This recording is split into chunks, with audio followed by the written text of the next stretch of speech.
Maria is an extraordinary wife and a great partner, and she's my partner. She's the best first lady that the state ever had. All right, covering all these cheaters begs the question, how can a woman stop her man from cheating? And how can a man stop his woman, I guess? And for this, we turn to Dr. Wendy Walsh. She's back with me here. So, Wendy, you say a woman needs to ask her man or potential mate several important questions. Explain that to me. She has to think about things before she marries a guy. Remember, not all men are born to be cheaters. There are plenty that are not, and here's how to spot him. First of all, look at his history of relationships. Does he have a bunch of angry exes? Has he fooled around before? There's a good chance he's going to do it to you, too. How much guilt does he feel? Did you know that men actually feel less guilt than women in general? Wait, hang on. Can I say something here?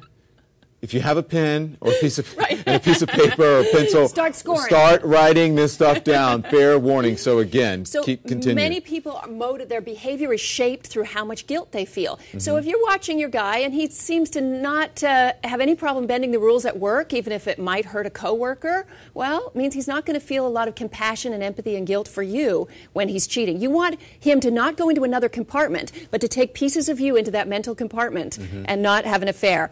How old is he? Did you know that one study on guilt shows that men feel the least amount of guilt in their 40s and 50s, making it easier for them to have an affair in that age group? Because they feel entitled. I've lived a little. It's my turn. I didn't do it when I was young.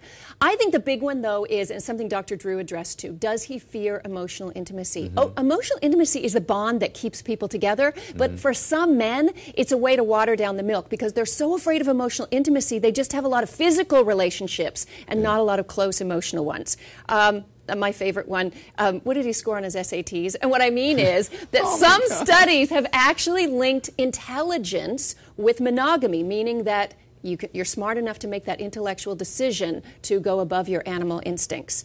Okay, so someone is smart, like the president. These people are pretty smart. Arnold Schwarzenegger, I wrote scholar they are smart. So they're smart, but then there's that other piece, narcissism, testosterone. And testosterone. Well, that's just a biological predisposition. That doesn't. Plenty of people are born with a gene for heart disease or obesity, and they make lifestyle changes and never have a heart attack. Can I ask you this, because I'm getting a lot of this on social media, especially Twitter. What about women? They're like, Don, you're bashing men. What about women? What about them? Actually, let me say this. Right now, we're seeing such a rise of sexual freedom for women. As women are rising in economic power, there's no reason anymore for them to withhold their sexuality in order to hopefully get a man to marry them and support them.